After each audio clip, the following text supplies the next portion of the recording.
what I'm sure is going to be one of the biggest games of 2026 is gearing up to launch the first week of March, about a week from this recording, Pokémon Pokopia. Now you may be asking, Christian, why? What is it about this game that makes you think it's going to be one of the biggest games of the year? We got Grand Theft Auto 6 coming out this year. Surely that'll rank above this. Surely we're getting our Call of Duty game that'll come in above this. Surely we're getting normal Pokemon games this year. So what is it about this dime a dozen cozy game? Why? Why is this speaking to you and making you think it's going to be something of any relevance? Now, listen, Pokemon Pokopia might not have that initial raw appeal to the people that have been outspoken about their displeasure with the Nintendo Switch 2 library so far, who really just want a 3D Zelda or 3D Mario to really justify picking up a $450 for now Nintendo Switch 2. I get that. However, I frankly am not really concerned with the people who limit their gaming time to one or two franchises that come around once a decade at this point. Maybe twice if we're lucky. Especially when the next game looking to bolster the early days of the Nintendo Switch 2 library, adding some great genre variety in there, is a game that looks as good as Pokemon Pokopia does. Honestly, I'm very excited about this game, and I have full confidence they're gonna be able to deliver. Again, why? Well, let's talk about it a little bit. Nintendo and the Pokemon Company are partnering with Omega Force for Pokemon Pokopia. If you're unfamiliar, I don't necessarily blame you, but Omega Force worked on the single best Minecraft competitor, and believe me, that is saying something for the sheer number of Minecraft competitors that have released. Dragon Quest Builders 1 and 2. And Dragon Quest Builders is much more than just a Minecraft competitor. I think that's why it resonated with so many people and stood out in this sea of Steve clones. Because Omega Force was able to, on pretty much every front, capitalize and speak to what is so special about Dragon Quest. Because Dragon Quest Builders isn't just going for Minecraft. Yes, it does have a focus on crafting and building, but at the end of the day, it's still an RPG, and that is core to the identity of Dragon Quest, the series that created the JRPG. This team was able to take Dragon Quest, a beloved, long-standing series, strip it down to its base ingredients, and rebuild it into a genre that many, many people adore, while still feeling authentic and standing as one of the greatest spin-offs the series has seen. Now, as great as Dragon Quest is as a foundation, as a series with spin-offs, and as successful as Dragon Quest Builders 1 and 2 were, multiply that by about 1 million, and now we're talking about the Pokemon League of popularity. So fittingly, Omega Force is currently operating one of the largest team they've ever seen for Pokemon Pokopia. Yeah, bigger than the Dragon Quest Builders games, and bigger than any of the Warriors games that they worked on. Yeah, you know, the 1 versus 1,000 games? Pokemon Pokopia is the biggest project they have handled. With the resources behind it, the power of a brand new generation of console, it is incredibly enticing to me to see this team bring their expertise and their talent to the world of Pokemon that I and so many of you clearly love. We don't know too much about the story setup or the narrative that this 20 to 40 hour campaign is going to see us embark on as a Ditto rebuilding the Pokemon world, outside of some theories and general tone implying that some kind of cataclysmic event happened. That general setup here and what could be on the table, to me, is signaling something that the Pokemon series really has not handled in a very long time. And if you're like me, these next words will light a fire in your imagination. I think we're returning to the DS era of spin-offs in terms of vibes. Now, listen, I'm not saying we're gonna get a story that could rival the best Mystery Dungeon or Pokemon Conquest, but this setup and execution, as far as we've seen, is the boldest, most imaginative story the Pokemon series has seen in a game, in my opinion, at least in about a decade. That alone has me interested, and I believe that hook and potential for some dark secrets to uncover is something that will speak to a lot of lapsed Pokemon fans, again, who grew up, born, and raised on that DS era of Pokemon spin-offs, a prime era for the series. That is also a very specific group of Pokemon fans that really have not been catered to in quite a while. And beyond that, we have the gameplay hook. I love Animal Crossing, but I skipped the content update earlier this year because I was kind of dreading returning to that game based on when I spend so much time in it to begin with, and I have my sights set on new horizons, you could say, and those horizons are Pokemon Pokopia. It's a very similar game in terms of the appeal it has, although everything they've shown gameplay-wise from Pokemon Pokopia, everything I've experienced in Dragon Quest Builders 1 and 2, is telling me that I'm going to have a much better time terraforming, crafting, building, and executing ideas I have creatively on this island than I ever did in Animal Crossing.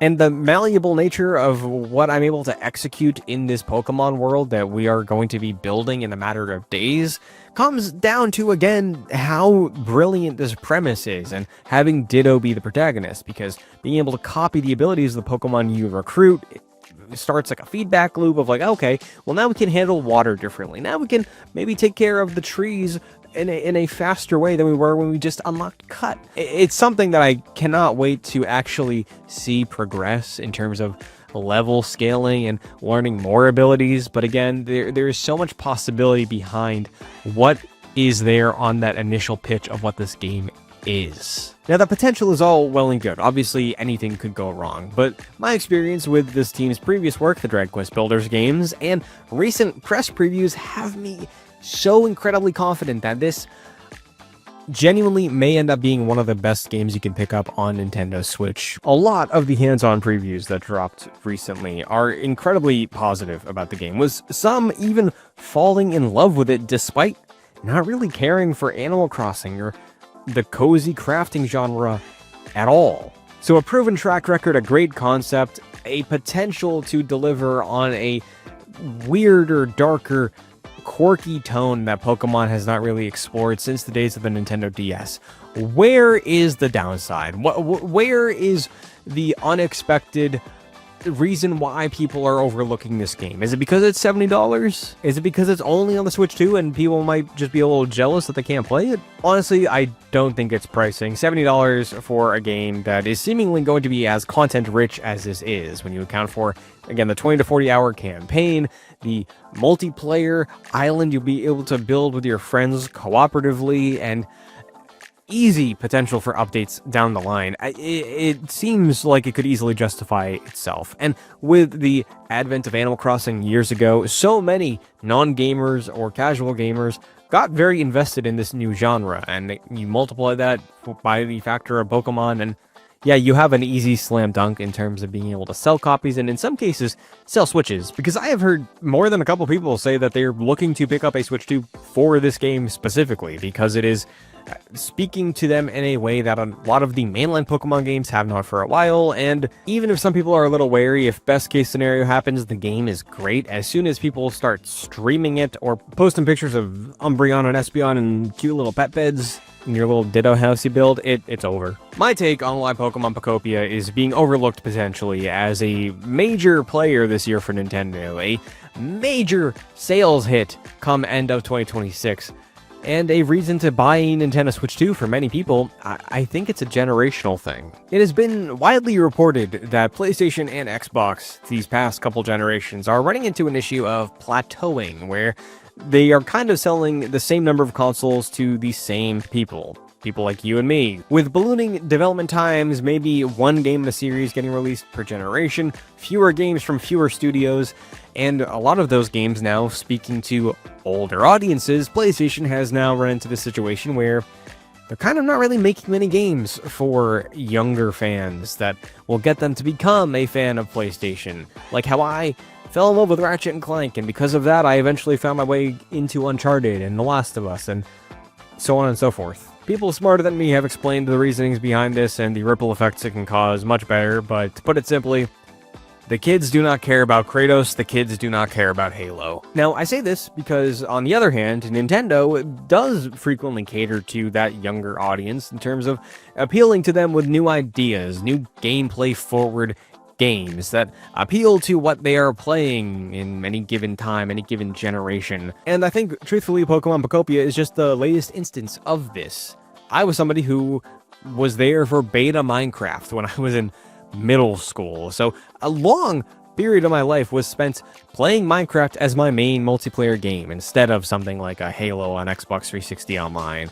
And to me, the survival crafting game is something that I just associate very fondly with good memories of my life. People younger than myself grew up with this being their main game, not just their social game.